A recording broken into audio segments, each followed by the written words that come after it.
From the Virginia Festival of the Book in Charlottesville, Virginia, a discussion with several authors who have written about unexplained phenomena, including conspiracy theories and supernatural experiences.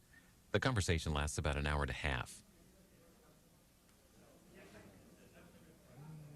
Well, looks like this is it. Can you all hear me? Everybody hear me? Let me just begin by getting a feel for where everyone is in the audience. Is there anybody here who can claim to have seen a UFO? Hands? A couple? Is there anyone here who can claim to have seen ghosts or anything like that? Out-of-body experiences? A couple? Is there anybody here who belongs to a cult? Yeah, Episcopal Church counts, actually. Is there anybody here who is packing right now? Well, I guess we can proceed then. Yeah. Today's subject ostensibly is American lunacies, and without being too flip about what's going on in the culture, what I'd like to do with the panel is examine, take the temperature basically of the zeitgeist, find out what's going on at the end of the millennium. Today's panelists include Joel Achenbach, who's a Washington Post columnist for the Washington Post daily online paper. His books include Why Things Are and Captured by Aliens. Next, we have Michael Shermer, who's the editor of Skeptic Magazine. He's the author of Why People Believe Weird Things and How We Believe. And on my right, we have Jody Dean, who's an associate professor at Hobart and Williams College. Have I got that right?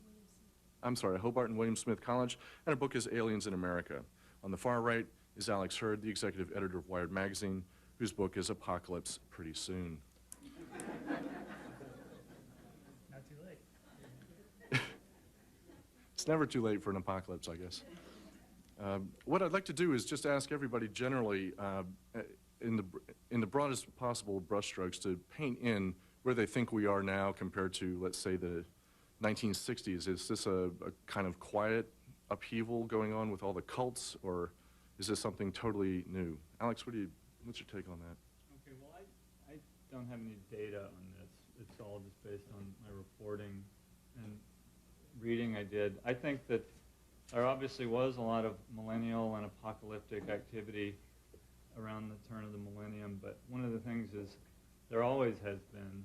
I think the media noticed it more, and they will also tend to think that it's all going away because most of the media attention was on Y2K, and that fizzled, and most of those people have gone away, but a lot of them, you'll find over the years, if you keep up with this, will shift their energies about that to something else. And one of the new things, there's a bestseller by Art Bell called The Coming Age of Global Superstorms, and that's going to capture a lot of those people because he's saying that global warming and environmental change is going to bring a new kind of chaos and just storms that kill millions of people.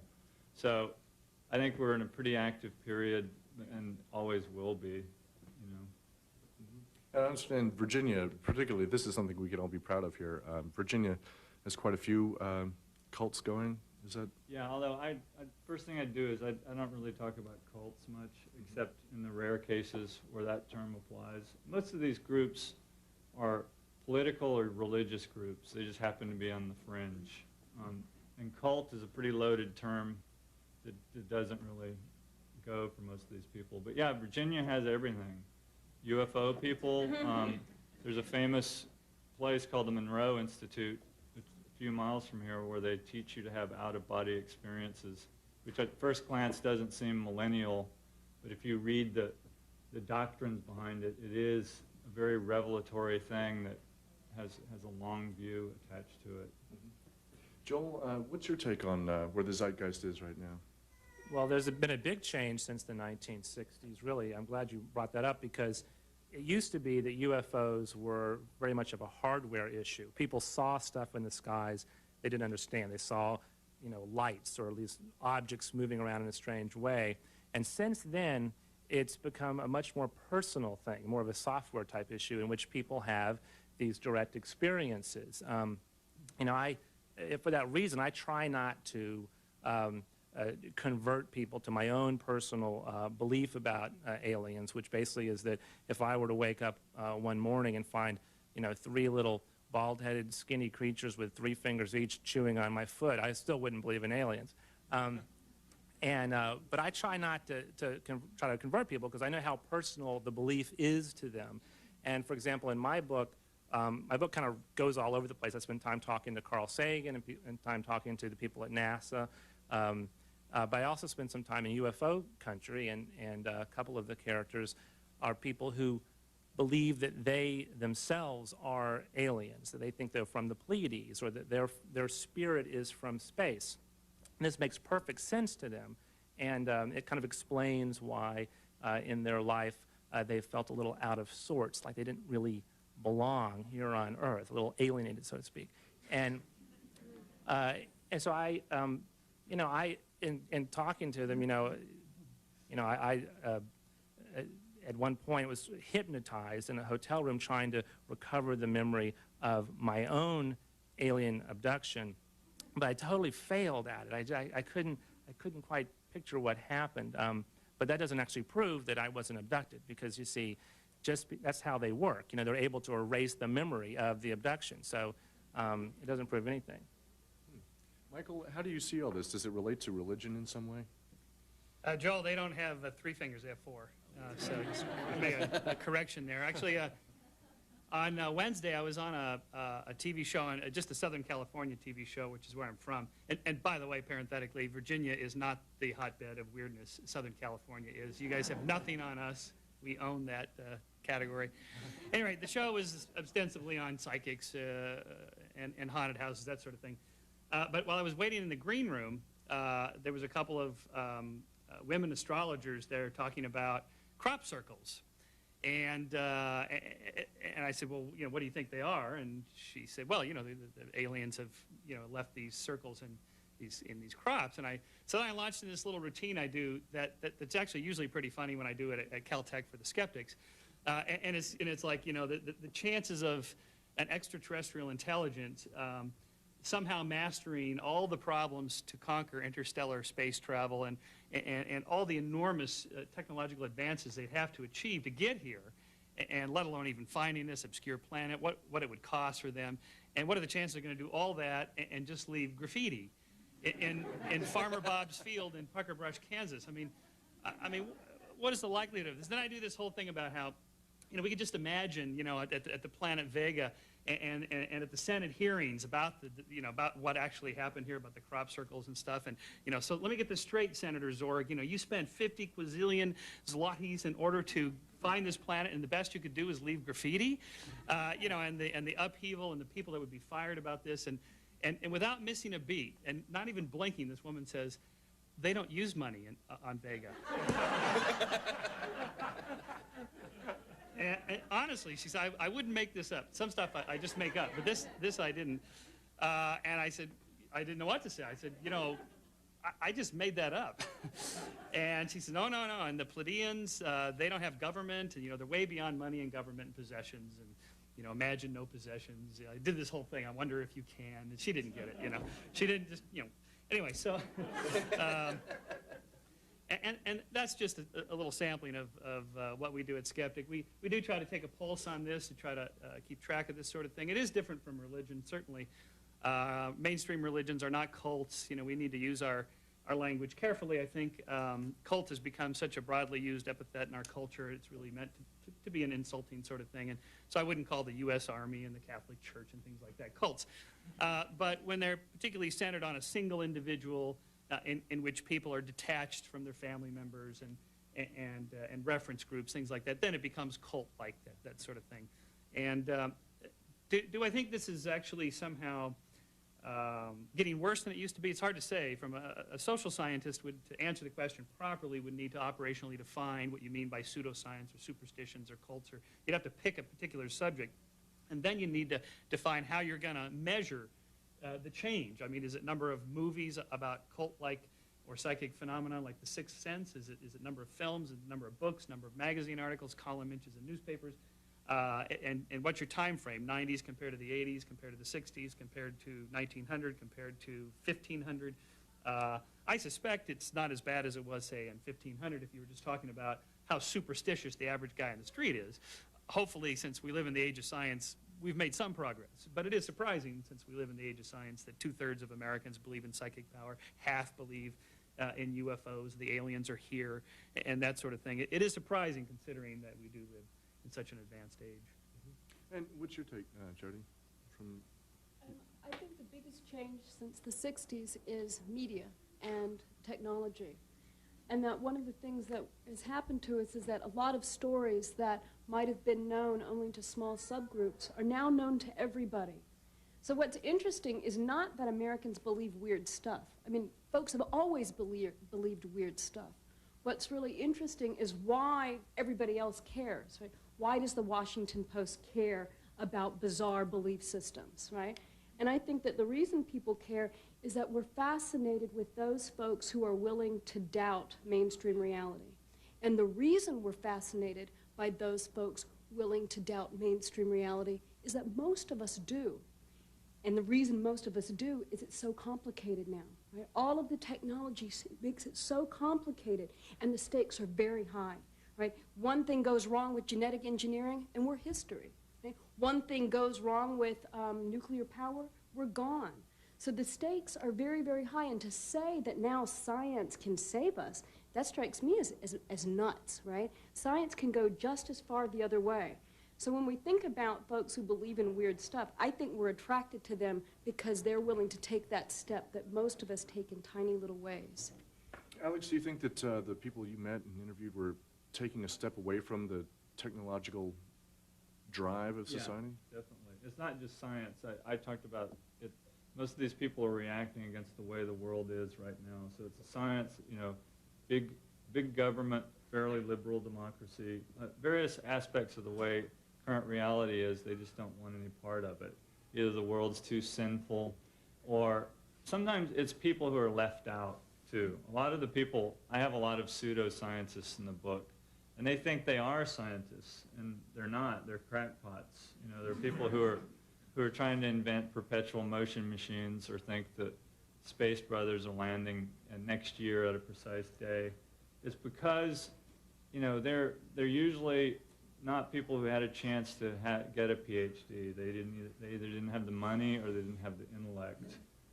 But they still have these urges to do these things, and this is sort of their way of saying, I don't accept that science has all the answers and I can only consume it. I want to produce something. And so it's an active thing in that way. Yeah, and it raises the question, too, of whether or not we can all agree that some things are real and some things are imaginary. I mean, do we get to the position where science is simply somebody's opinion, where facts are simply a prejudice? Joel, what do you take? What's your take on that? I think science is one of the great heroic feats of the human species, and that, you know, I'm not a scientist, I'm a newspaper reporter, but, you know, people gave their lives to find out the truth about the world we live in. You know, the fact to be able to say that the Earth goes around the sun and not vice versa, you know, got Galileo and Giordano Bruno in a lot of trouble. You know, this is something that it kind of amazes me, actually, that so many people just sort of, I don't want to say seem unappreciative, but just sort of absorb all the technology and science that makes, that enters our daily lives, takes it for granted, and then goes off and says, well, science is narrow-minded. I don't actually think science is narrow-minded. I think science has repeatedly given us some mind-boggling models of reality, ranging from, you know, the expanding universe. I mean, the whole universe is expanding. I mean, that's not something that necessarily is commonsensical. To, you know, the existence of dinosaurs, you know, that millions of years ago, these giant reptiles were pounding around the planet. I mean, that is an amazing idea. You know, tectonic drift. I mean, the fact that entire continents can float on the surface of the planet and move around is, again, it's a very challenging idea that has been borne out over time. And so it kind of bums me out that people think science is this sort of narrow view of reality, when I look at science as being the kind of combined effort of thousands and thousands of men and women over a very long period of time, trying to find out well, what is the sort of reality behind the world as we perceive it? Michael, is it becoming simply a matter of faith over proof? Well, I'm a pretty pro-science guy, so I concur with Joel on a lot of that. On the other hand, the examples that you gave were where the demarcations are pretty clear between what's sense and nonsense, and we've got confirmation and almost total agreement amongst most scientists on a lot of these things. When you get into the social sciences, it's a lot fuzzier, and those fuzzy sets have big fuzzy boundaries between the sense and the nonsense, and it's harder to say, you know. So a lot of issues of Skeptic magazine we devote to these social issues because that's where the action is for me. It's not clear. We did a whole issue on race and IQ when the bell curve came out. Boy, you talk about lack of agreement and egos and people getting upset. The data do not just speak for themselves. They are definitely filtered through theories, and particularly in the social sciences, science is very much theory-driven. And so we have to be cautious about some of those social claims. And of course, even in biology, where we know evolution's a fact, it's not in Kansas and some other places in America. And it's really definitely an American phenomenon that evolution is even challenged. Nowhere else in the world, except a little pocket in Australia, do people even doubt that evolution happened. They may argue about how it happened and punctuated equilibrium and gradualism, these sorts of things. But that tells us that there's a cultural element there involved in science.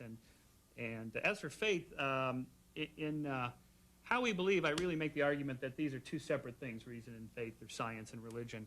Mainly because the problem, if you're religious, with trying to prove your tenets of faith is that you're always chasing science. You're always one step behind, wondering where it's going. And what did they discover today? Oh, no, they found another black hole. Oh, dear. Now, let's see, this is not in Genesis. Now, how am I going to reconcile this with my religion? You know, if you're constantly thinking, I got to somehow prove that my religion is true, then you're going to be stuck with the ever-changing nature of science and having to change your religious tenets to go along with that. And I think that's the biggest argument from the religious side for why you shouldn't be trying to do science when it's really just religion. Jody, do you think that some of the scientific certainties that we hold very closely now, in 100, 200 years, might look like bloodletting to people of the future? I actually think that they're scientific things that we think we're certain about that we're actually not. For example, salt. I don't know if anybody remembers, but about 2 years ago, I think it was Scientific American came out with all the debate about salt. Health people and medical scientists disagree about whether salt is bad for us or not. If people follow diets as they're given to the American public, there's a big debate about whether or not you should eat a lot of protein or eat a lot of carbohydrates. I mean, these are things that we're taught are basic science that the scientists seem to know. But then once you start digging a little bit, we realize that there's major disagreement. So how mad cow disease is transmitted, that's not clear. There's a huge debate about that. So I actually think that it's important to remember that what seems to be a clear-cut set of facts is not clear-cut at all. The other thing I want to add is that it's weird how people who want to give a strong defense of science against pseudoscience want to say, oh, science has amazing ideas and is not just common sense. But then they turn around and say, oh, those UFO people, they don't have common sense and they've got American ideas. I mean, not American, I'm sorry, they've got amazing, wild ideas. So I start to worry that no matter how it's sliced, the people who are doing wild stuff always end up getting trashed, right? Either they've got too much common sense because science has amazing ideas, or they've got too amazing ideas because science has the monopoly on common sense. Finally, on whether or not people who do UFO stuff or so-called fringe stuff are really on the fringes, or whether or not they're really people who are left out. I got into this field because of Harvard professor John Mack's work, who, because he believes that the abductees are telling the truth. I was shocked that someone in the university of the country would go that far. So I'm not even sure enough to say that people with wild, so-called fringe ideas are really on the fringe at all. Well, John Mack is certainly the unnamed elephant in the room in a lot of respects. Alex, let me ask you, you touched upon something earlier. How much of the how many of the millennial events do you think are a direct result of the assignment desk's obsession with them? Would people really care? Would it be the tree falling in the forest and nobody would really bother? No, I think there's steady interest, but they didn't care. I used to write about this stuff in the late 80s, and I had trouble selling these story ideas because people would say, you know, that's fascinating, but what's the hook? And there isn't a hook. You know, the fact that there are people, you know, Christians who believe the world will end as described in Revelation, there's not always a clear reason to get into it. So, but I do think, you know, we definitely had a surge of interest. The other thing I noticed, I got a lot of calls from TV reporters who are the laziest people in the world. And they're like, we got to do a piece on millennial groups. Can you give me five names? And I want people who are like bunkering down. You know, they're probably going to kill themselves. And so there's always this assumption that it's dangerous, negative, that the year 2000 and the midnight on January 1st was a major flashpoint. All that can be true, but it's usually not true. And I kept saying, most of these people, when their thing doesn't happen, they've already built in a clause to their beliefs that will allow them to go on. Now with Y2K, that was impossible. It's one of the few times. But with Earth changes, which is a very widespread belief that the planet is trying to kill us by producing more natural disasters, they used to talk about 98 as being the trigger year when you could not mistake that this was happening. And then it was a bad weather year, but it wasn't like they thought. So they switched and said, you know, the spirits say that 2012, we've been given an extension. And kind of like a great student loan program. yeah. Joel, speaking of escape clauses, you mentioned Carl Sagan shifting his frontier further and further away. For example, the moon around Mars being possibly a man-made construct. What was your experience with the escape clause phenomenon?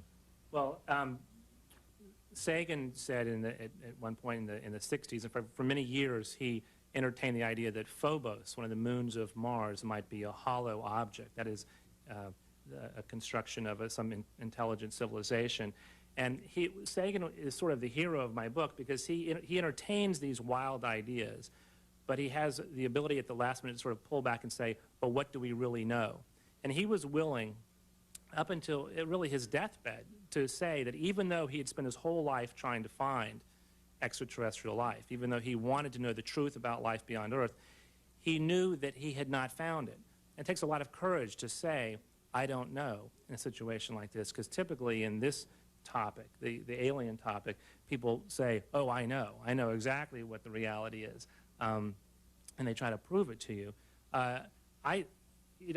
What Jody said before, I want to address that about, are scientists good and UFO true believers bad? I mean, you weren't making it that simple, but I try to show in my book that scientists are just, in many ways, very much like everyone else in that they have belief systems that they pursue, and sometimes it colors the way they view the world. I mean, Sagan thought there were 1 million civilizations in this galaxy at this moment, 1 million other intelligent civilizations. And that, he had no data to support that. I mean, he had an estimate that he made based on this thing called the Drake equation.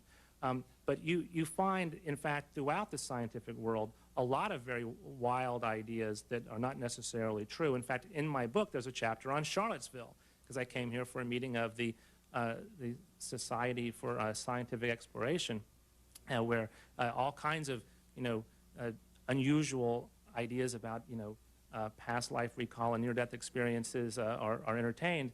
And so I try to show that it's not like, there's a divide between, the hard scientists and then the soft-minded cultural believers. Excuse me, Michael. One thing I'm curious about is this whole fuzzy zone, the shift between knowing something and being skeptical. And in the past, we might be skeptical in order to drive ourselves toward knowing something really, really well. Do you find that there's no room for skepticism among certain believers? And do you find yourself a very unwelcome guest in a lot of venues? Yes. Moving on. Let me just tell you a little story, actually, that I recount in Why People Believe Weird Things, and that is in August of 1983, I was abducted by aliens. It's true. It actually happened, or something happened. And so the story goes like this, and this, I'm not making this up either. I was traveling down a lonely rural highway in Nebraska, and isn't that always where these things happen, lonely rural highways? But I was, and it was about 3 a.m., and a large craft with bright lights came up over my left shoulder and stopped me, and you know, they took me into the craft where I lost 90 minutes of time. Abductees call this missing time. They write books about missing time.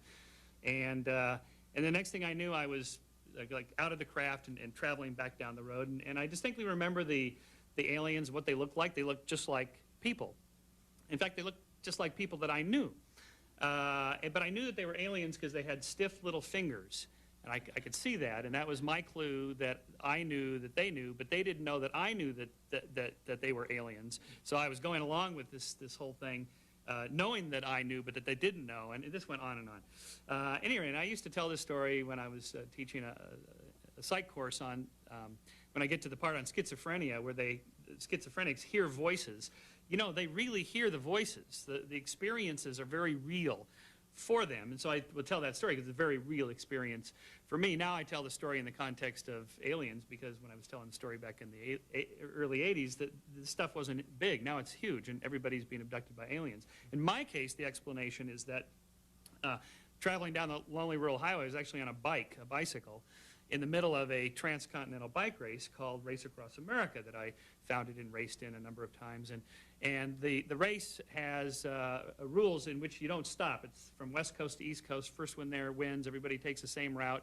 And so there's no sleep.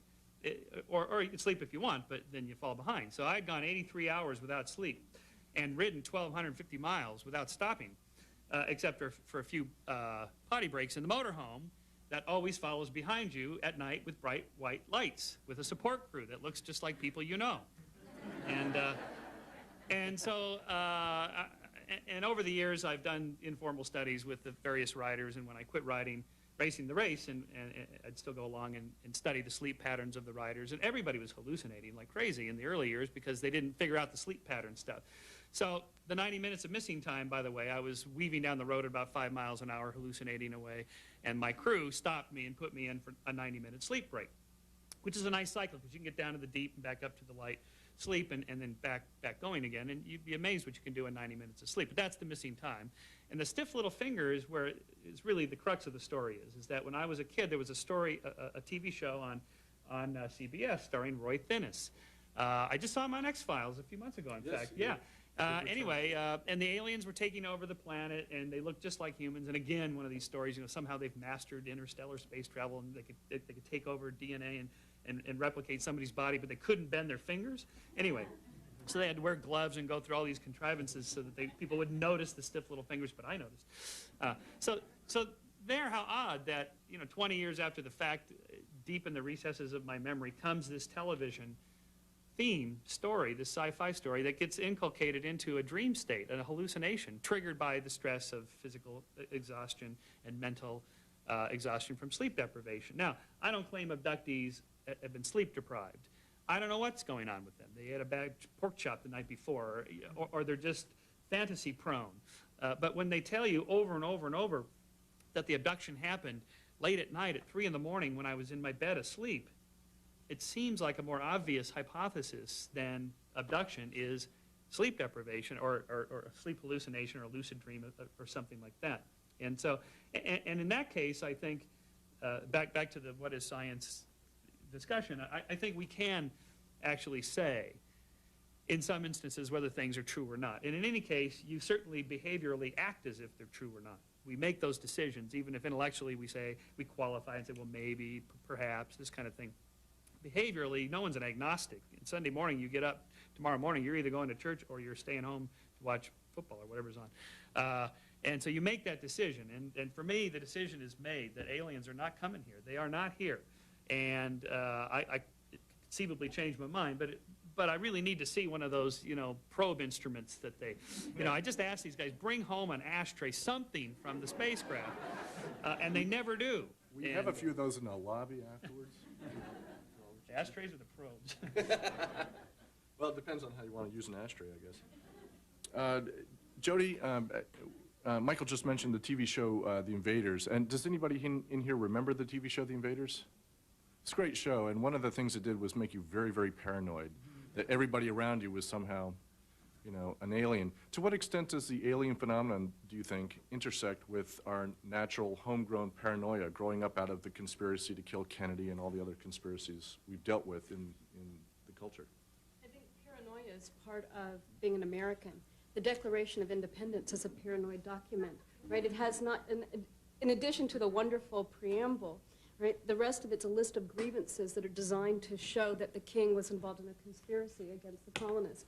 So since then, it's part of being an American, is to be paranoid. And now with cameras everywhere, even in this room, how are we not to be a little bit paranoid? I actually wanted to address Michael and Joel's point. I think a lot of abductees would like the kind of certainty of reality that Michael describes. And in fact, I think that abductees are a lot more skeptical than either of them think that they are, and I probably think that they're more skeptical than they are. If Carl Sagan is the hero of Joel's book, I guess Bud Hopkins is probably the hero of mine. He's an abduction researcher and an artist in New York. And he has a wonderful little saying that he's more skeptical than Carl Sagan because he's willing to question everyday reality. And that's one of the things that I found in my research with abductees, is that they don't believe anything for sure. They're not 100% convinced about UFOs or aliens or what they've been through. All they know is that they've experienced something that they absolutely can't explain and that they can't understand and that they're not getting very much support for. So I think it's important to think about, what does it actually mean to be skeptical and how far can one go? Because I think that that most abductees go really, really far, and because they're in their willingness to question everyday reality, they go a lot further than some so-called skeptics. And Alex, just to pick up on this note of skepticism and believing, to what extent do you think the people really are skeptical, and to what extent do you think they're enabled by great scientists, perhaps someone like John Mack? Wait, which people? People who've been abducted by aliens. I mean, do they really examine this, or are some of these events repressed memories or planted? I don't know much about abductees nearly as much as these guys, so I shouldn't wander down that path. But I do think, just talking about skepticism, one of the things about these beliefs is it's not a choice with most people. It's just there. And I often come to a point where I try to explain why somebody believes something. And you can't ultimately explain it, and they can't either, because if you ask them, why do you believe this? And you're asking them to step aside and look at themselves as a specimen, and well, it's not a belief, it's the truth. And so it's not something they can do anything about, and most of them pursue these beliefs without hurting anyone. There are major exceptions to that. And what I like in a skeptic, Shermer here, operates the way I think they should. He reads their material. He says, I disagree with all of this, and here are my counter-arguments. There's a strain of skepticism, though, that goes farther than that, almost puritanically saying it is bad by definition that anybody believes these things, and we have to figure out something to do about it beyond providing counter-arguments. And we don't do that in this country. We don't have a police state saying you can't believe these things. But there are places where it is like that. And I defend people's right to have goofball ideas, Speaking of condemning people's ideas and all the rest, which sounds like almost a reactionary Christian sort of thing, perhaps not to diss the Christians too much, because they were once there themselves. But how much of this is an interface between superstition and religion? Well, I'm not sure I can address that in great depth. I mean, in fact, in reporting this book, felt kind of challenged in my inability to really appreciate the origins of religion, the origins of belief. I realized when I went into this book, I wanted to find out, well, what is the truth about life beyond Earth? I mean, my book is actually, I mean, 2/3 of it is about what you'd say is science. It's about the space program. It's about the SETI search for radio signals. Only the middle part is the UFO stuff. And I, in fact, kind of, go down that road and then throw up my hands and say, there's no information here. I mean, the bad thing about the aliens that come and abduct people is they don't actually tell you anything about themselves. Aliens have no information. They have no history. I mean, it'd be so great if they would say, well, here's the last 1,000 years of history of our civilization in the Pleiades, but they don't give that. I mean, they're very mysterious, slippery creatures who just take little, segments of your DNA and then run away, and it's... So as far as trying to find the truth about life beyond Earth, I find that the UFO hypothesis has a deficit of information and is fundamentally not that interesting. I mean, the problem with that whole scenario, in my opinion, is that it's not true. I mean, the aliens are not here. That is my take on it. Now, I'm just a newspaper reporter, so no one should believe what I say about that. But for me, trying to find out, what is the biology of the universe? I mean, we're in this amazing moment right now in which, thanks to these incredible telescopes we have, we know, or we have the information to believe that we live in this unbelievably huge universe in which the Earth is a tiny little world. I mean, just one little planet around one star that's maybe among 100 billion stars in one galaxy among 50 billion galaxies. So this sort of challenges us to figure out, what's going on here? What does that mean? And we know the structure of that universe fairly well. I mean, we have all this data coming in about what's out there structurally, the physics of the universe. What do we know about the biology of the universe? What do we know about life beyond Earth? And the truth is, we don't really know anything at all. Right now, we don't have any information about a single microbe from beyond this planet, except for the assertion by this one team of NASA scientists that they found some microbes in that meteorite from Mars. That claim, as I show in the book, is very questionable. Most people in that field, who are fellow meteoriticists, people who study this stuff, say they don't got the goods on that claim.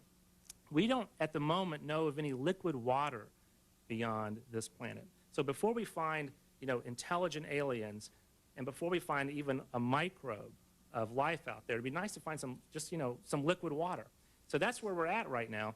And to me, it's sort of an amazing puzzle, because we may be in this sort of special moment in human history before the discovery of the truth about the biology of the universe. Unfortunately, you can go to scientists and try to get information, and it's like, it can be really difficult to get any real facts out of them. But definitely in the UFO world, you find it even harder to find anything that you could really say, this feels like the truth. Michael, from the UFO believers' point of view, or the experiencers as they call themselves, there's certain things that are central to their beliefs. The missing time, as you mentioned, the lonely Nebraska highway. Are there any pieties that are particular to the scientific mindset or to being a skeptic, to the skeptical mindset, that are themselves questionable, possibly? No. I'm glad we cleared this up. We have certainty. Well, now look, this is the core of the debate here that Jody has identified, and I think the terms of the debate, this side and that side. There's an essential tension in science that exists in all of us.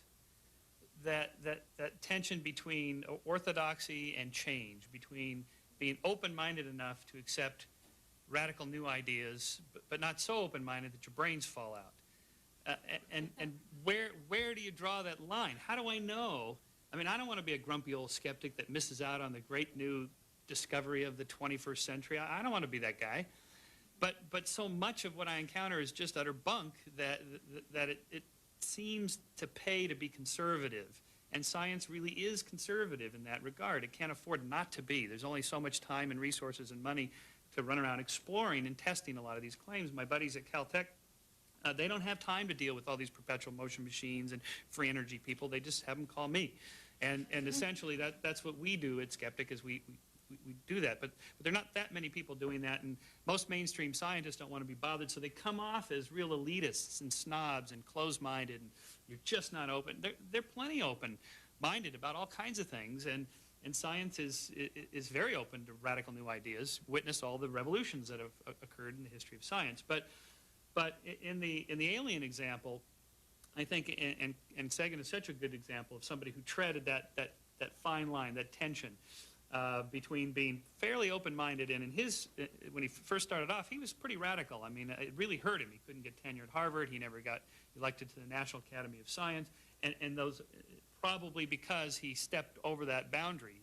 But he never steps too far beyond that boundary. He would not go so far as to accept the alien abduction scenarios and UFOs as actually proof of people visiting here, yet he was speculating on Phobos as an artificial satellite, these sorts of things, which got him in plenty of trouble with the more conservative establishment. So there's no answer to the question.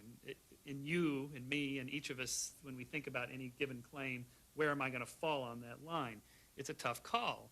And I think we do decide. I think all these guys decide. Hopkins, Mack, me, we all have decided. And I think it'd be disingenuous to pretend otherwise, that I'm just open-minded. I don't think I'm really open-minded on the subject. I don't think Hopkins or Mack is either. They'll say that in an interview on television because it sounds good. Oh, I'm open-minded. I'm not sure what it is. You know, could be this, could be that. Yeah, but really, they've decided. They don't accept my scenario that it's a psychosocial phenomenon or brain hallucination. They really don't accept it. They really think something else is going on. And I think I've decided it isn't. And I think if we're going to be honest with ourselves, we do make a decision at some point, and then we go down that road. And it's hard to back off, particularly when you write a book about it or something. It's really hard to back off. We're hearing some names here that maybe not everybody's familiar with. Can you tell us a little bit, Jody, about John Mack and Bud Hopkins? Sure. John Mack, as I've mentioned, is a professor at Harvard. He's a Pulitzer Prize winner for a biography of Lawrence of Arabia. And he has two books.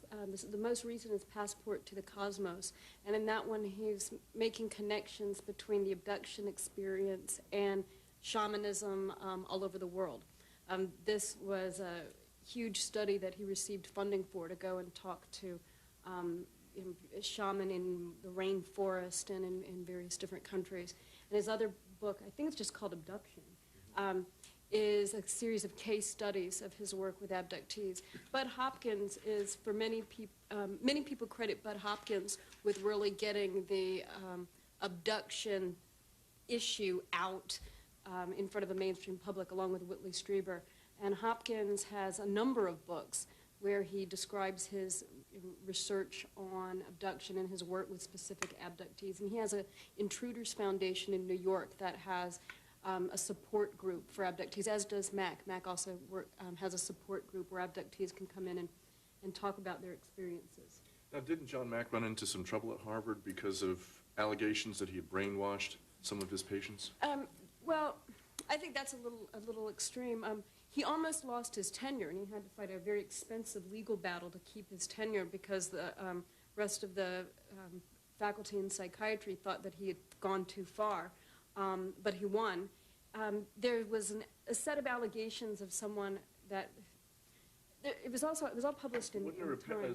Somebody who pretended to Yeah, be a one woman of who his patients? pretended to be an abductee and said wild things like, and then I was abducted and Khrushchev and Kennedy were there, and Mack apparently is going, yeah, really, what else? And she was making it all up, and he was all believing it. And later she came out and said she made it up. And weirdly, he came out and said, oh, I think it was true, she's just in denial now, which was not a great answer, especially for people like me who are trying to make them not look so crazy. Yeah, that's Mack. Have you found a discernible lack of skepticism on their part? I mean, for example, we could say from the scientific point of view that they're always trying to disprove each other, and that's what keeps them on their toes. But is it generally the case, or possibly the case, that in the alien community or the paranoid community, that anything goes and skepticism is frowned upon? I don't think so. I had breakfast at Bud Hopkins last year, and what was so wild to me is Hopkins and some of his friends were all there trashing the satanic child abuse people. I mean, they're like, oh, I can't believe anybody would ever believe this. Oh, they're crazy false memory people. What, they're lunatics. Have you read their stuff? It's totally unscientific. So they were really skeptical about the satanic child abuse cult aspects of a belief system. And that came from a professor at the University of Chicago, didn't it? I think a lot of Same people- sort of standard of high education, I guess.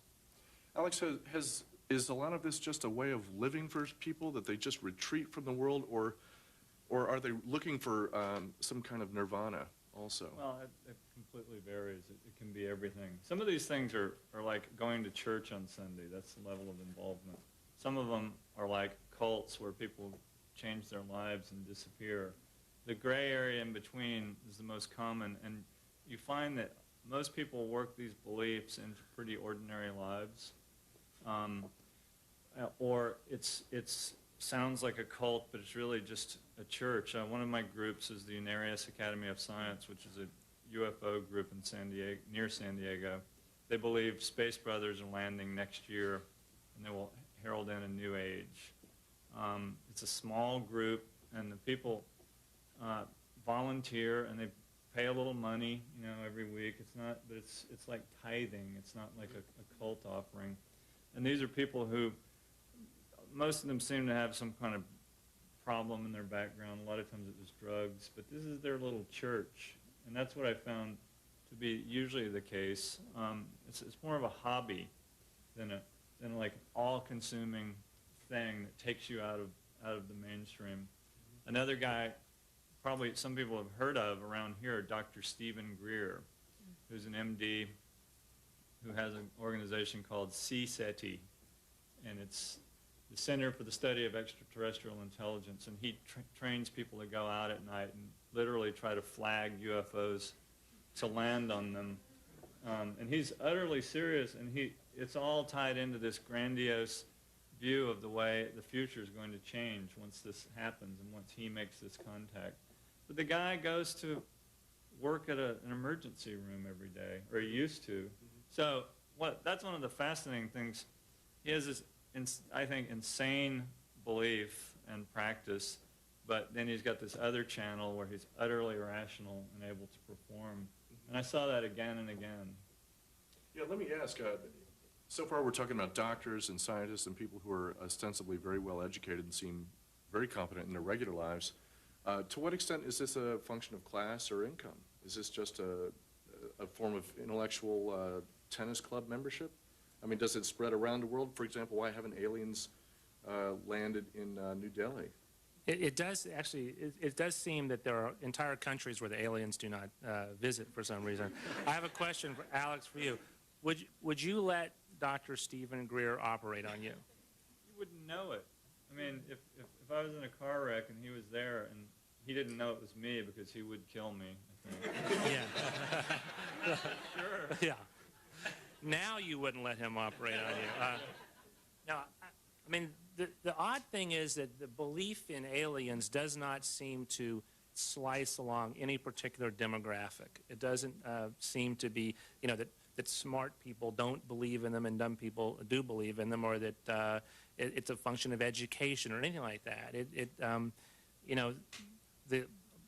Many, if not most, of the people in my book who are true believers in it are, educated, very smart people who, in many cases, know a lot about physics and a lot about, the general subject of space travel and so forth. They just sort of take it a little bit further, and they say, okay, well, the aliens, maybe they're using element 115 to get here in their spaceships. Well, what's element 115? Well, we don't know yet, but but it's all predicted in theory. And so I was sort of struck by that the one thing that you could sort of say is that the belief in aliens seems to be very much an American thing. It's not exclusive to here. It's big in China now, actually, but it's certainly a popular belief here and in Mexico, and it's huge on the West Coast. Sorry, Michael, but it's Southern California. It is just, it is taken for granted that they're here.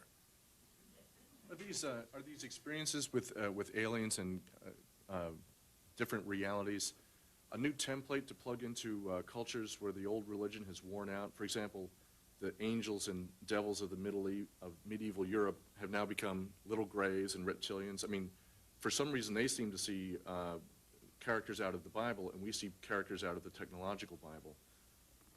And it's interesting also that it's since the rise of genetic engineering that the idea has arisen in the UFO world. The aliens are experimenting with our DNA to create hybrids, human-alien hybrids. In the same way that really the sighting of UFOs and the idea of alien spacecraft seems to be a 20th century phenomenon. Of the idea that these are space vehicles really postdates the rise of science fiction in this century. I mean, most people want to be rational, and they will tell you they're skeptical. I mean, Jody is right. I mean, that I've talked to Bud Hopkins, and he will tell you he's a skeptic and that he just wants to know the truth, and he doesn't presume he has all the answers. But what I find is that someone will sit there and they'll spend half an hour giving me all their credentials about how skeptical they are, until I finally concede, okay, you are the most skeptical person I've ever met. I mean, you're just total straight arrow right down the middle. And then they tell me about the war between the humanoids and the reptilians.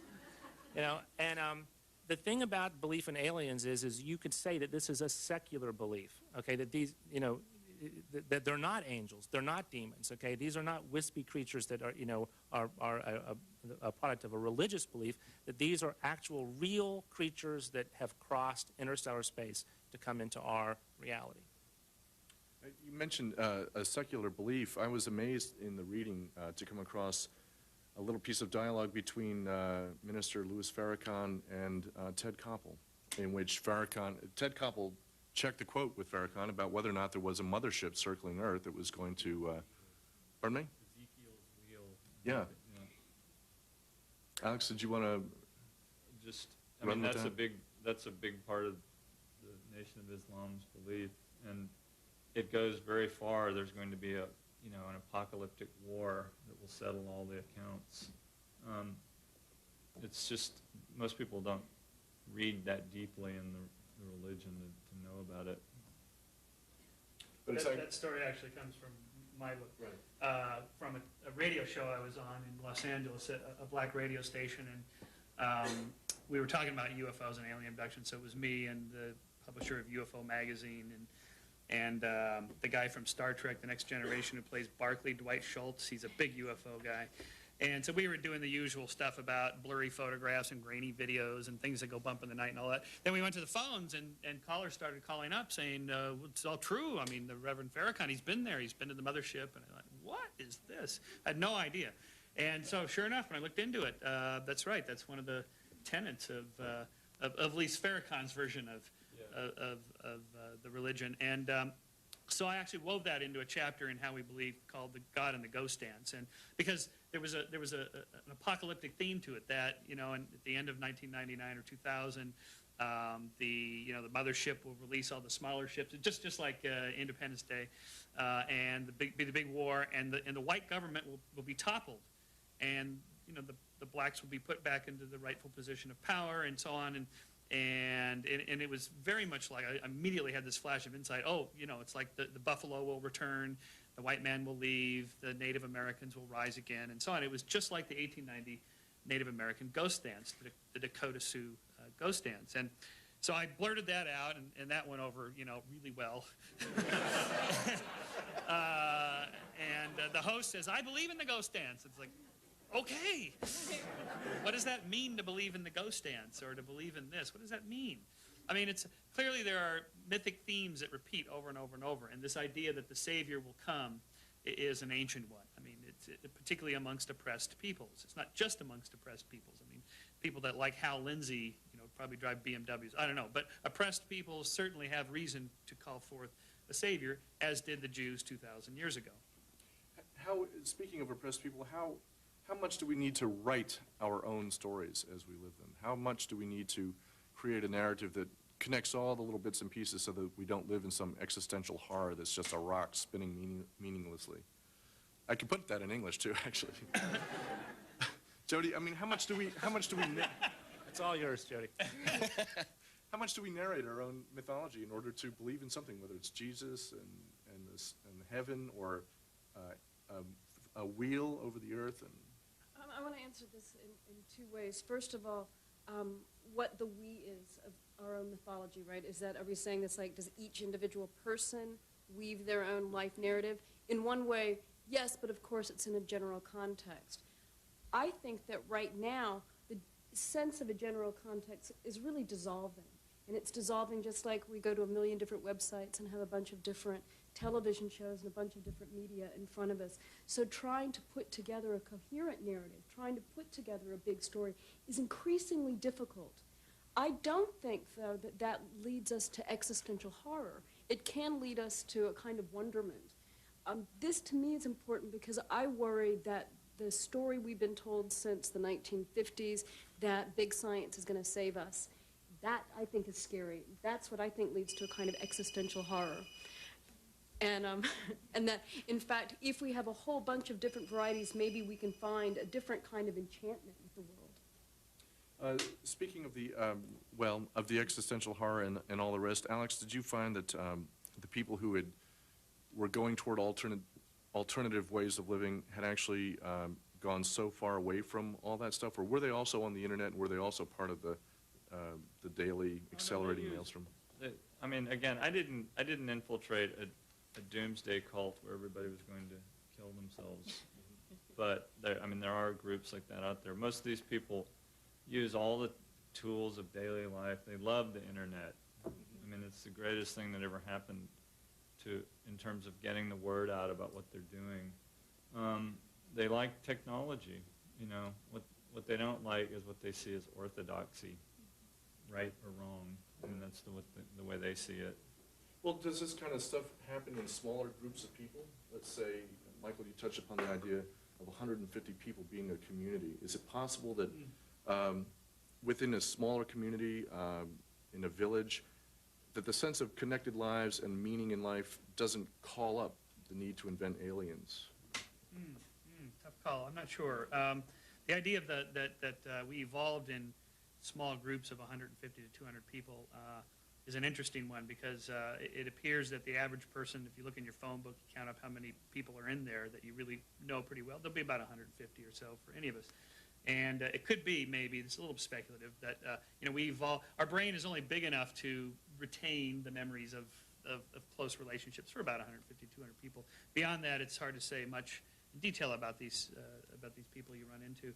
And that then may translate, which I do in the book, about how morality evolved. That is, how we came to develop reciprocal altruism. I'll scratch your back if you'll scratch mine. How do I know you're going to be a cooperator or a defector? And the way you know is you know the people. You know them well enough that you could say something of confidence about them.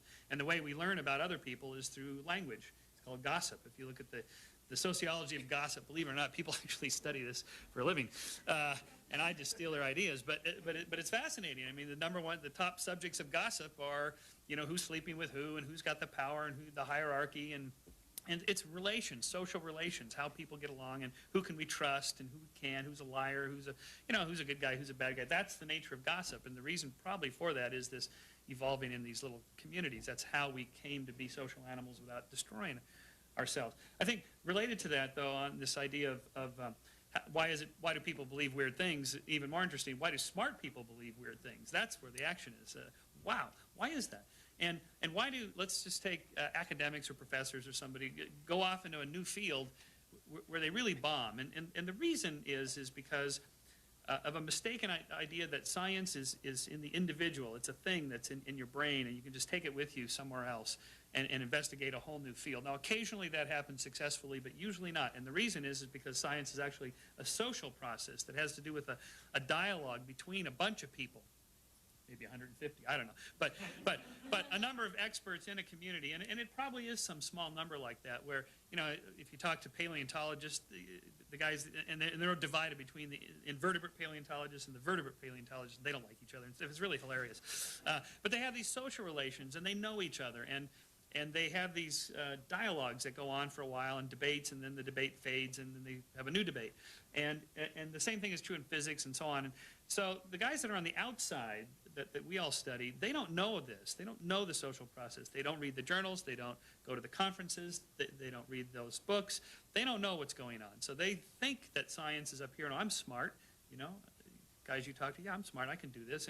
And they're kind of snobby and elite. What's to say that they know and I don't know? So they write these long single-space type manuscripts, and they send them to me, or they send them to Caltech, and they send them to me.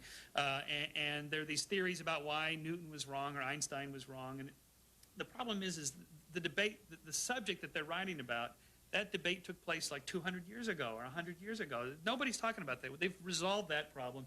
We're on to new things now, and it changes every 6 months or so. And they're so far behind. They don't know that it's a community process, and they have to be part of the community, and they feel left out, and that's what angers them. Joel, did you find that with a lot of the scientists, the people who went into the research that you talk about, the aliens or the life on other planets, were they inspired by wild ideas as kids, sci-fi, fantasy, stuff like that? Well, yes, as a matter of fact. First, I wanted to say that I learned something today, which is that the next time I can't remember someone's name, I can just say, I'm sorry, you're not one of my 150. You're out of the, Yeah, I'm so sorry.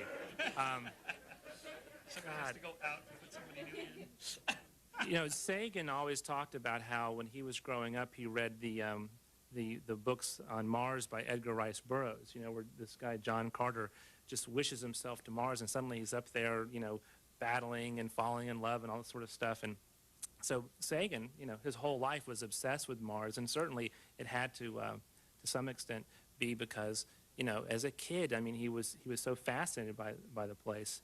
And I think a lot of people today who are working on the field of extraterrestrial life are people who came of age in the 60s when it looked like our trajectory was to become, you know, a galactic species, that we were going out there. I assumed that, you know, by the time I was 39, that maybe I would have gone to some other planet. I mean, it just seemed that was how it was going to play out. And then, of course, after Apollo, suddenly, you know, the bottom dropped out, and they built the space shuttle, which goes about as far from the Earth as Washington is from Charlottesville. You know, the popular culture definitely has fueled a lot of the scientific interest in extraterrestrial life. And in my opinion, and based on just sort of my reading of the literature, there's been a tendency to be way too optimistic about the abundance of intelligence in the universe. And that may be in part because you know, of Star Trek and of all the science fiction out there, and people, you know, they want to, you know, meet the Vulcans and the Klingons and the Romulans and all that, so they tend to maybe take for granted the fact that it's such a long trek from the origin of life to the realization of an intelligent being. I mean, if you accept evolution as I do, and most scientifically minded people do, I believe, the story of life on Earth is a story of 3 billion years of life being stuck in a single-celled rut. I mean, it took forever to get to the point of being, you know, a jellyfish. So to be an intelligent creature, we could, you know, based on our own example, it would seem to take roughly 4 billion years. How many worlds are there out there that have had life on them capable of evolving for 4 billion years? Now, we don't know the answer to that. It could be a lot, or it could be a relatively rare phenomenon. And but, you know, popular culture would tell us that it's easy. You know, they're all over the place. Are we looking at two different intersecting waves of interest here? The slowness of scientific discovery, and then the excitement of the X-Files and the paranoia, Jody? It certainly seems that the whole interest in everything else that can't be named ramped up very quickly with the X-Files. I think the X-Files picked up on something that was already happening. In Aliens in America, I pinpoint what I think is a time when things start changing in the UFO culture and in popular culture in general is 1987, when there were the televangelism scandals. That's when the Iran-Contra stuff was going on. That's when there was a stock market crash. That's when 2 books on alien abduction make bestseller lists. And it's the year after this Challenger disaster. And I think the Challenger disaster really affected people very, very deeply. And I think it affected them in a way that they didn't think we could go out there anymore, and instead there becomes in a cultural space for us to have stories about the aliens coming here to us. I think that the changes in technology have made us more paranoid.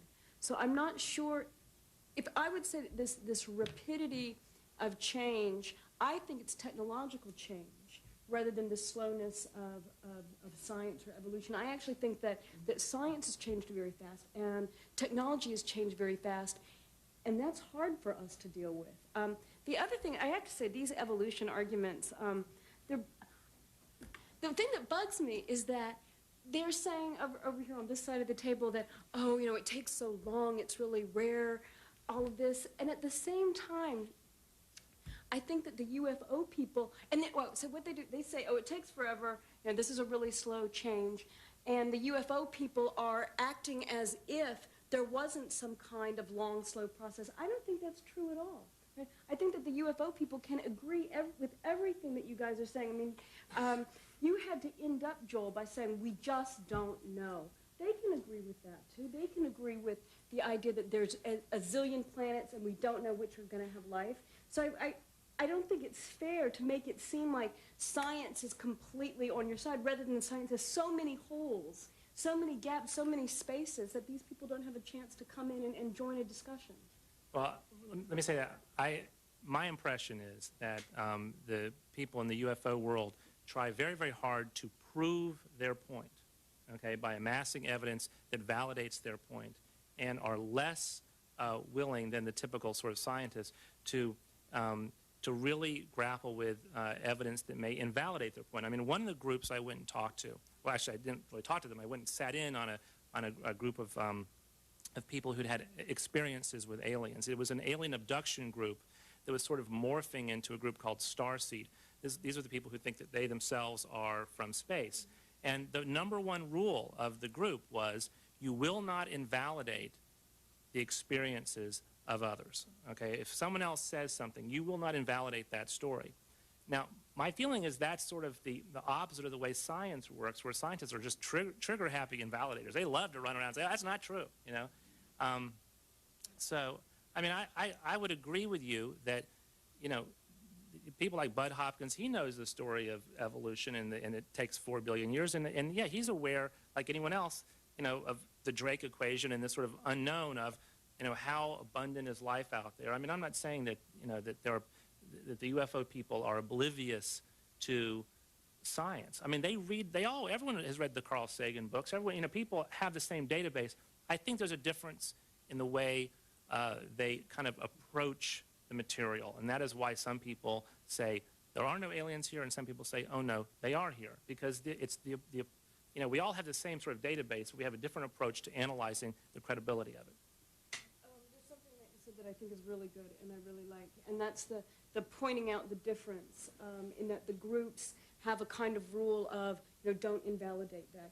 I think that one of the reasons that this is so prevalent now is because we're in a therapeutic culture. We're in a talk show culture. My original scholarship is in feminist work, and for a lot of feminist groups, there's an idea that you're supposed to respect other people's experiences, you're supposed to listen, you're supposed to approach discussion with a caring attitude. It could be the case that there's an unfortunate clash when this caring discussion style becomes now the basis for a scientific factual claim. And I agree with you on that, and I think that one of the weird issues in UFO research is what used to be the fuzzy photograph science becomes therapy culture, and that clash is how we get this abduction movement. Therapy culture? We have agreement. And now we're taking questions. Point counterpoint. Alex, did you find that a lot of therapy-minded culture among the people that you spoke to who wanted to live, for example, forever? I mean, there was one guy you spoke to who thought that something like almost eternal life was available within his lifetime, didn't he? Well, he hopes he'll cross a bridge and realize these immortality sciences that are supposedly coming.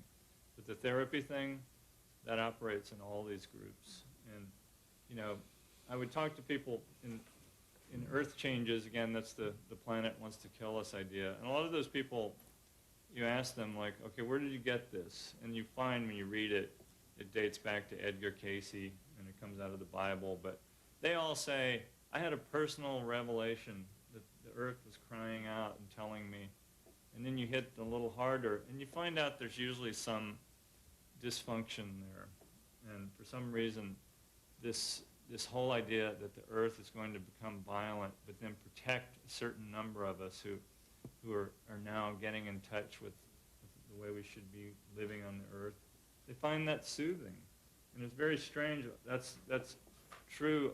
All these beliefs usually have violence built in, and it's directed against other people. But there's always this idea that it's going to get terrible, and then we'll be in a utopia or a millennium, and I'll be one of the people that enjoys it.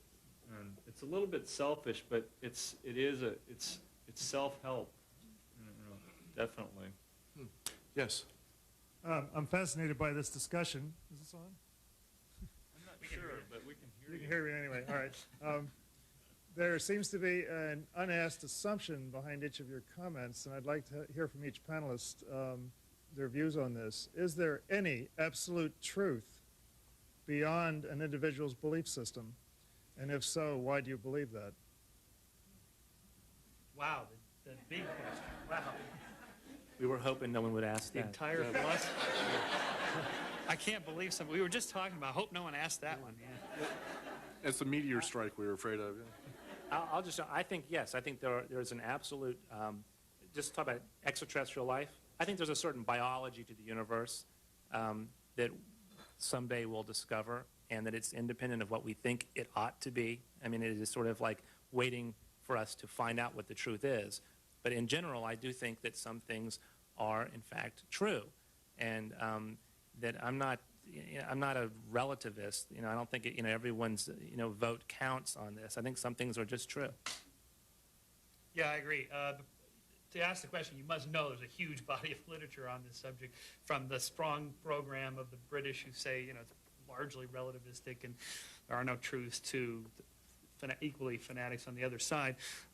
Obviously, as I've said, science is a social process. So there is what I think and how I perceive, and then my community of people that I hang out with and who I talk to, and what we sort of concur with each other.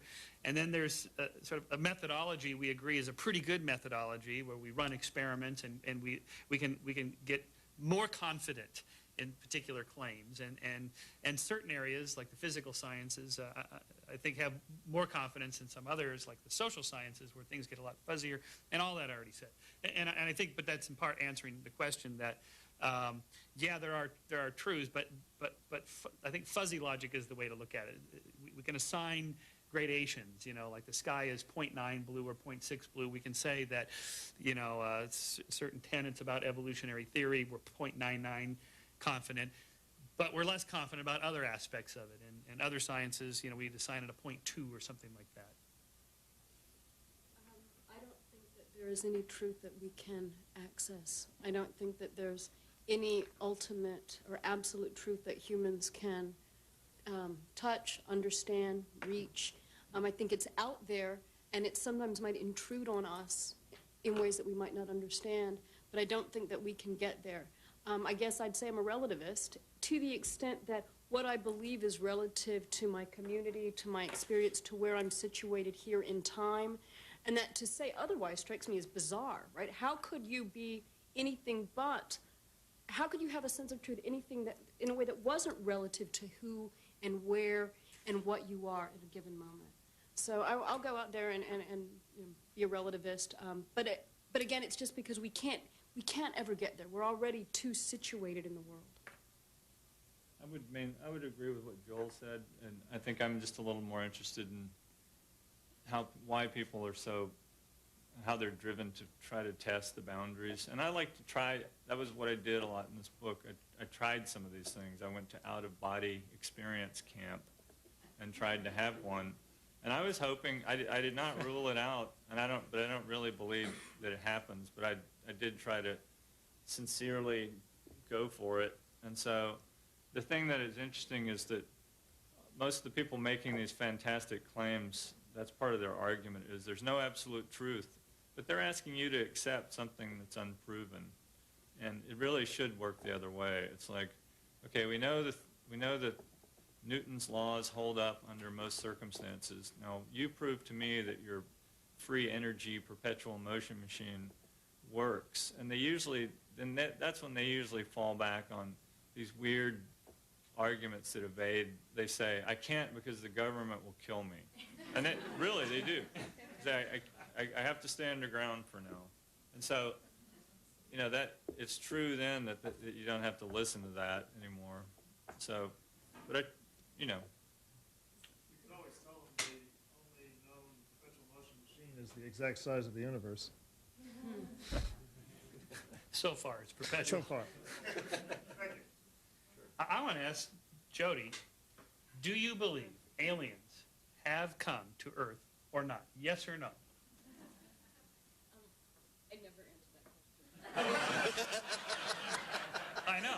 I asked you that on my radio show, and you said you wouldn't answer it. But I'm now, come on, now listen. Well, but, No one's an agnostic. but she already did answer a second ago. She said, as a relativist, she would say that that's a piece of, I'm defending you, that's a piece of that's a judgment that she doesn't think necessarily we can make. Okay. Oh, you can do better than that, actually. I mean, but And I probably can't. I mean, I absolutely can't answer the question. Okay, All I can say is that I know, I mean, all I can say is what we can all say, namely that we know that there are people who believe that, right? I mean, I believe that belief is always something that we do through other people, right? Belief is, as you say, right? Belief is a community, a community, an element of being in a community with other people. I happen to not be in a community where this is something that we have happened to us. So I'm interested in those communities. But it's not something that happens to me or my friends. I think another way to approach it, and maybe you don't have to answer this one directly, but I have a whole section in my Weird Things book on the Holocaust deniers. I have a whole book coming out about these guys. And there's a trial going on in England where this guy David Irving is suing Deborah Lipstadt for calling him a Holocaust denier. Now, is it equally plausible that the Holocaust happened or it didn't happen? Are those truths equal? Is it okay? Are you open to the idea that, yeah, maybe it didn't happen, and that these guys, they have a right to that truth, and that truth may be true, and we really can't tell if it happened or not. I'm glad you asked that because that's always the attack that someone who's a relativist gets. And I would say, of course not, right? I know that the Holocaust happened, but I think I know this for all sorts of reasons that have to do with the communities I'm in, the politics I've had, the history I read, and I'm not going to convince a Holocaust denier just by saying, I know the truth, you don't. I have to get in there and fight with them and argue against them and prove them and show that they're, bad guy Nazis, right, for denying this. But it's a political argument. It's a political struggle against those people, and just to say, I have truth and you don't, is not going to carry the day. You have to fight it out. I agree. So how is that different from what I do with the alien abductees? Although they're harmless compared to the Holocaust deniers, and they're nice people compared to the Holocaust deniers, but the process is the same. You get in there and you say, no, here's why I think you're not. It's not that you're bad, it's that you're wrong. Oh, excuse me. Yes. I'm so entertained. Yeah. Well, but I don't. Yes, question from the audience. One direction this discussion has been headed is what is the practical harm of people believing unusual things. And one thing I'd like to point out, Alex, you spoke a little bit about Stephen Greer, and I actually went to one of his programs, and it struck me when I was there, and you echoed it just a moment ago when you talked about, well, I've got the perpetual motion machine, but the government will kill me if I show it to you. And the pitch he actually does at his programs, which you have to pay to get in, and he charges a pretty hefty sum for his Attract the UFOs seminars, is, we're looking for investors so we can make a working model of this, and we'll have something that will fit on a tabletop and provide the entire energy needs of India. And it's almost like a con man show in a sense, or the perpetual motion con. So I guess my question is to each of you, what is practically the harm for society of people believing this, and what can be done about it? Well, think that here's a good example. What I always say is it's okay for you to wave your fists in the air as long as it doesn't hit my nose. And Greer, I think his fist does sort of hit society's nose. I don't think he's a criminal, but I think he's in a gray area where he's manipulating a lot of people. And he charges a lot, and he has these schemes. I think he believes all this stuff. What he gets out of it is he likes to be the big man who travels around the world lecturing, and he wants other people to pay for it. There are much more extreme examples where people want to be the head of a cult where everybody gives them everything, and that's the dynamic. But, you know, so it goes all over.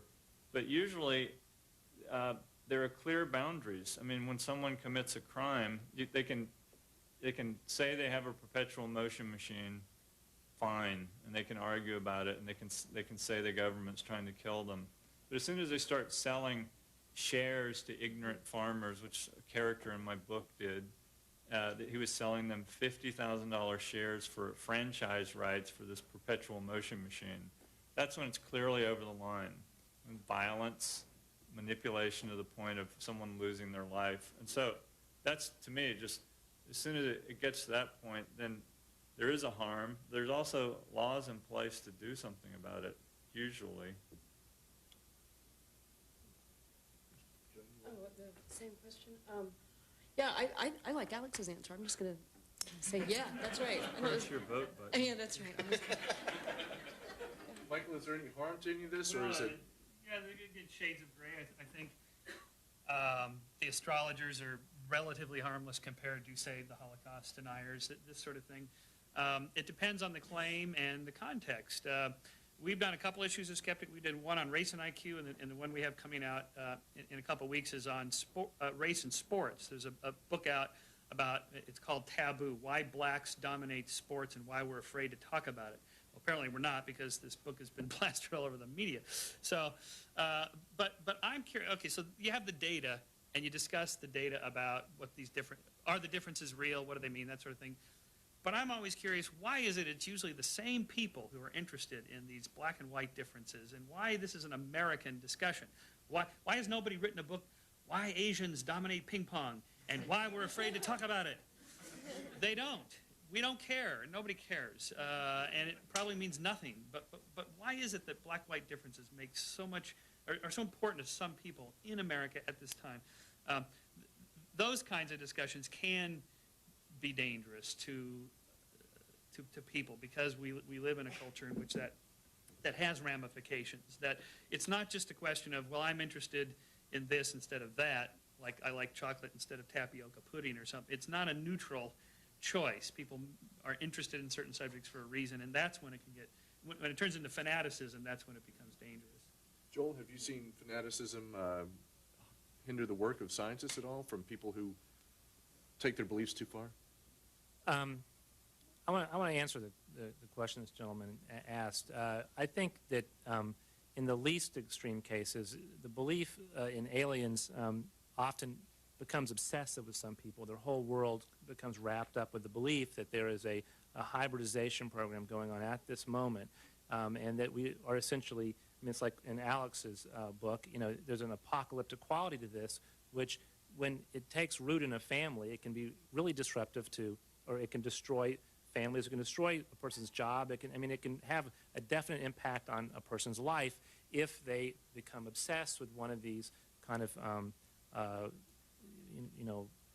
fringe assertions. But a really extreme example, I went to this UFO convention. There's a guy up there talking about how Comet Hale-Bopp had this companion object. He showed, pictures of this flying saucer thing, and supposedly the next morning there was going to be a gravity wave pass through the Earth. It was going to activate 12 strands of DNA and raise us all to a higher vibrational level. And I'm like, I didn't know what they were talking about. I thought it was vaguely amusing. The Heaven's Gate people were at that conference. They bought the guy's book, okay? They bought his tapes, okay? They read all this stuff. They had shelves of material about aliens and abductions, and they were part of the culture. And they found validation constantly for their, what seems to us to be kind of a wacky belief system, and they killed themselves. So that's the extreme example. That's rare, I grant you. But it's a window on, I think, a kind of broader problem of people becoming obsessed with ideas which are not true, but which sort of, it's almost like a thought contagion. Once you buy into it, it's really hard to extricate yourself. People can become obsessed and fanatical about anything. And it worries me when obsessed and fanatical are attached to some kinds of so-called fringe beliefs as opposed to other kinds of beliefs. So you can have people who become obsessed and fanatical about gun control, or about having guns, about the environment, or about whatever the anti-environmentalists will be. So I think it's important to not make the critique of fanaticism the same thing as a critique of UFO belief.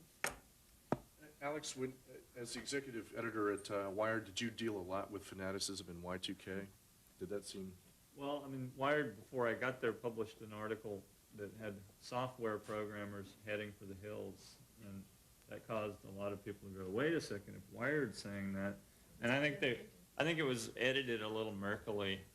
They never... Wired at that time never said, by the way, we do not believe you need to worry about Y2K. They kind of left that muddy, and I thought that was actually a disservice, because that scared a lot of people. And they said, see, these experts are worried too. And they weren't trying to do that. They were just trying to say there are these software guys and they believe it, and they're gone. So, well, speaking of going, I'm afraid we've run out of time. I'd like to thank everybody again: Joel Achenbach, Michael Shermer, Jody Dean, and Alex Hurd. They'll be signing immediately following, and thank you for coming out.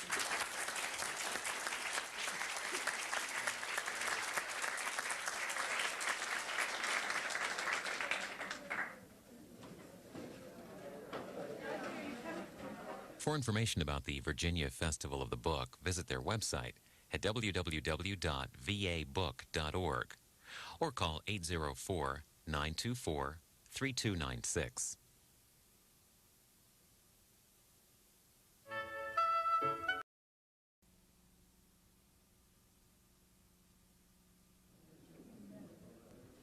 From the Virginia Festival of the Book in Charlottesville, Virginia, a discussion with several authors have written about unexplained phenomena, including conspiracy theories and supernatural experiences. The conversation lasts about an hour and a half. Well, looks like this is it. Can you all hear me? Everybody hear me? And let me just begin by getting a feel for where everyone is in the audience. Is there anybody here who can claim to have seen a UFO? Hands? A couple? Is there anyone here who can claim to have seen ghosts or anything like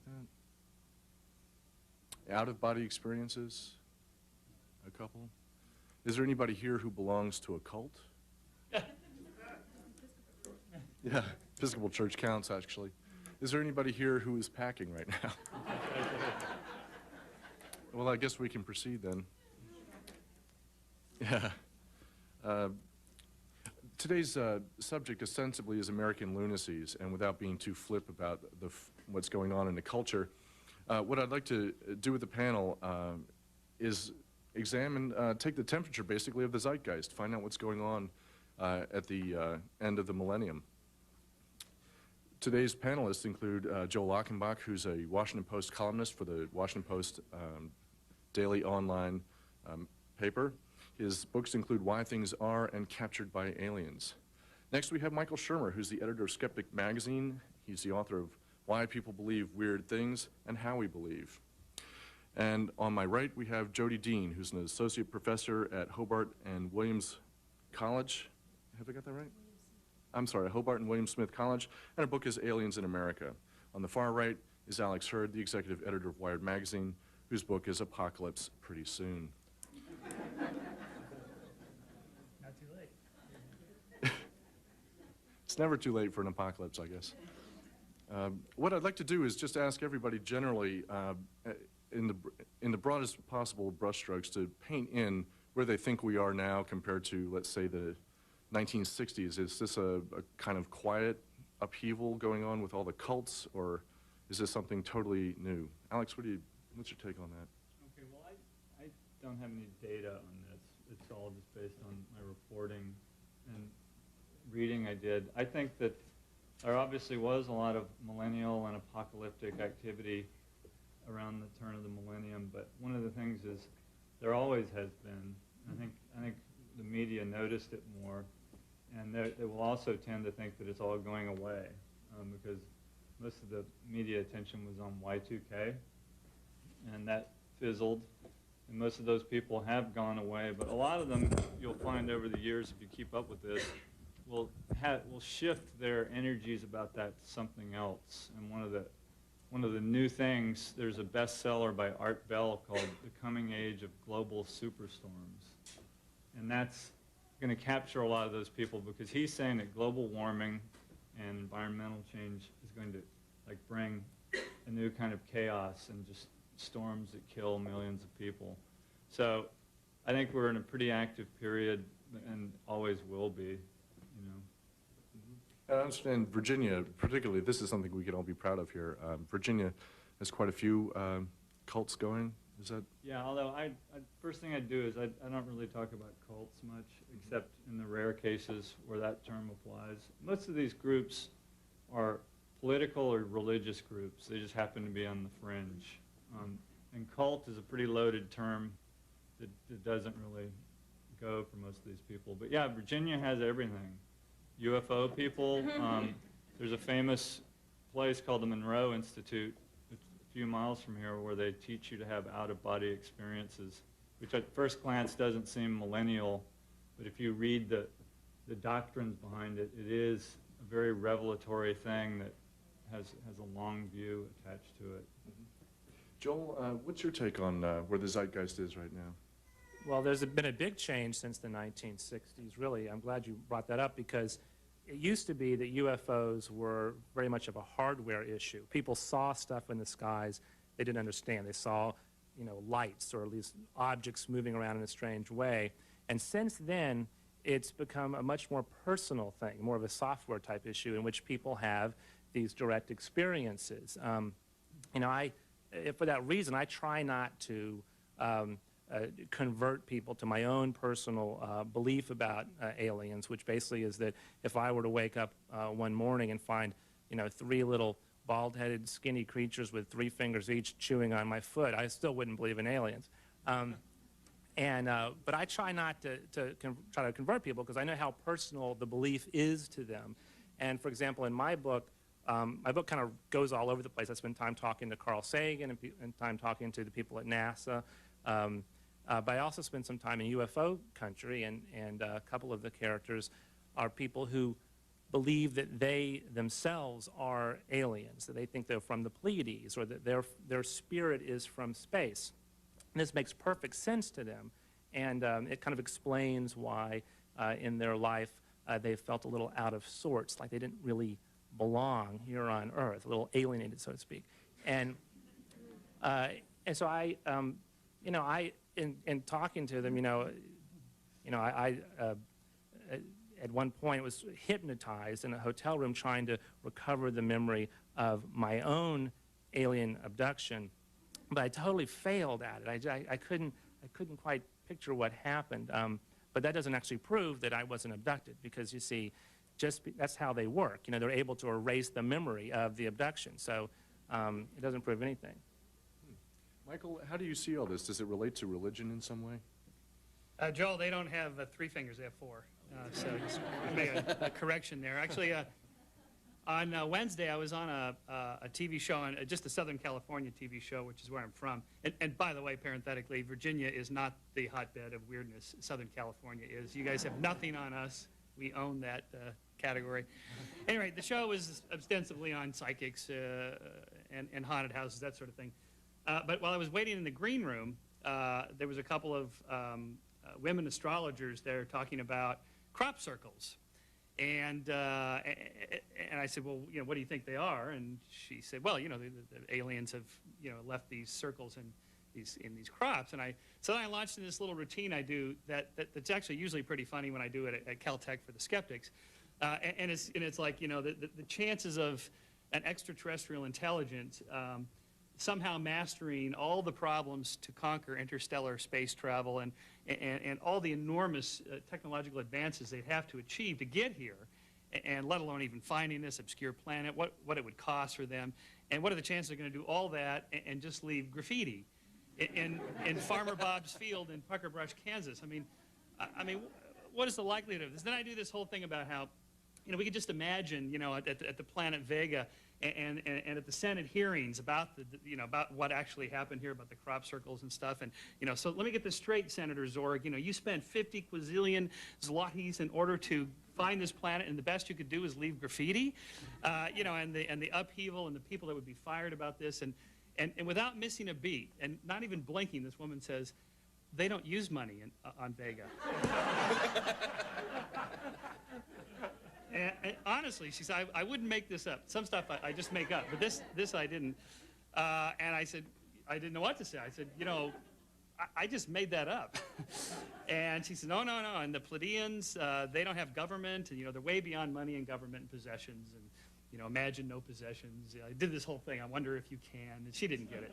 She didn't just Anyway, so. And that's just a little sampling of what we do at Skeptic. We do try to take a pulse on this to try to keep track of this sort of thing. It is different from religion, certainly. Mainstream religions are not cults. We need to use our language carefully. I think cult has become such a broadly used epithet in our culture. It's really meant to be an insulting sort of thing. And so I wouldn't call the U.S. Army and the Catholic Church and things like that cults. But when they're particularly centered on a single individual, in which people are detached from their family members and reference groups, things like that, then it becomes cult-like, that sort of thing. And do I think this is actually somehow